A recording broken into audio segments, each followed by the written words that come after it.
Atos, capítulo 12. Herodes manda matar Tiago. Pedro é livre da prisão. A morte de Herodes. Por aquele mesmo tempo, o rei Herodes estendeu as mãos sobre alguns da igreja para os maltratar, e matou à espada Tiago, irmão de João. E vendo que isso agradara aos judeus, continuou, mandando prender também a Pedro, e eram os dias dos asmos.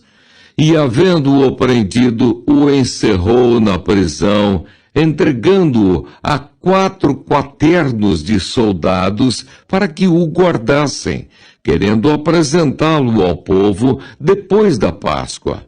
Pedro, pois, era guardado na prisão, mas a igreja fazia contínua oração por ele a Deus. E quando Herodes estava para o fazer comparecer, nessa mesma noite, estava Pedro dormindo entre 2 soldados, ligado com 2 cadeias, e os guardas, diante da porta, guardavam a prisão.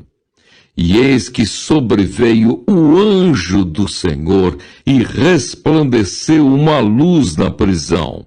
E tocando a Pedro no lado, o despertou, dizendo: levanta-te depressa. E caíram-lhe das mãos as cadeias.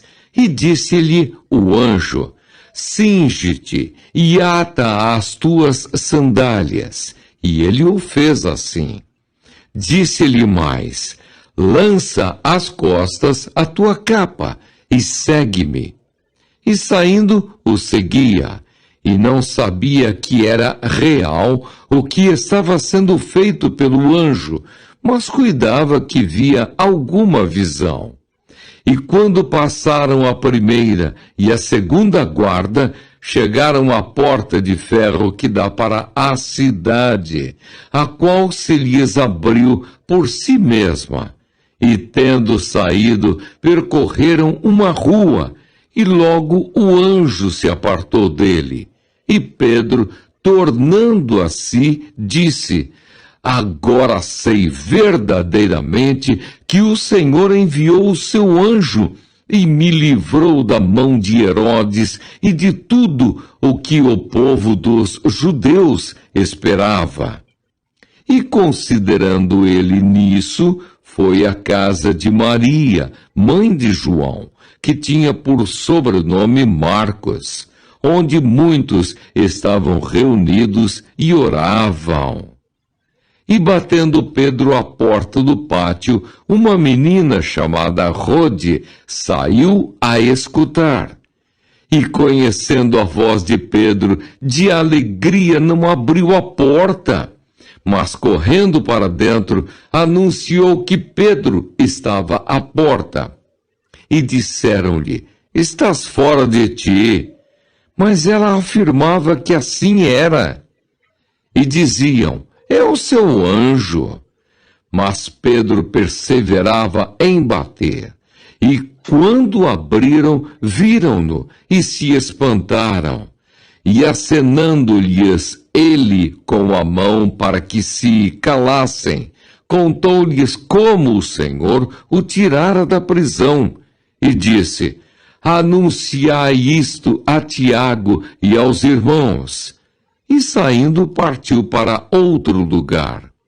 E sendo já dia, houve não pouco alvoroço entre os soldados, sobre o que seria feito de Pedro. E quando Herodes o procurou e o não achou, feita inquirição aos guardas, mandou-os justiçar. E partindo da Judéia para Cesareia, ficou ali. E ele estava irritado com os de Tiro e de Sidom, mas estes, vindo de comum acordo ter com ele e obtendo a amizade de Blasto, que era o camarista do rei, pediam paz, porquanto o seu país se abastecia do país do rei. E num dia designado, vestindo Herodes as vestes reais, estava assentado no tribunal e lhes dirigiu a palavra. E o povo exclamava: voz de Deus e não de homem! No mesmo instante feriu-o o anjo do Senhor, porque não deu glória a Deus e, comido de bichos, expirou. E a palavra de Deus crescia e se multiplicava. E Barnabé e Saulo, havendo terminado aquele serviço, voltaram de Jerusalém, levando também consigo a João, que tinha por sobrenome Marcos.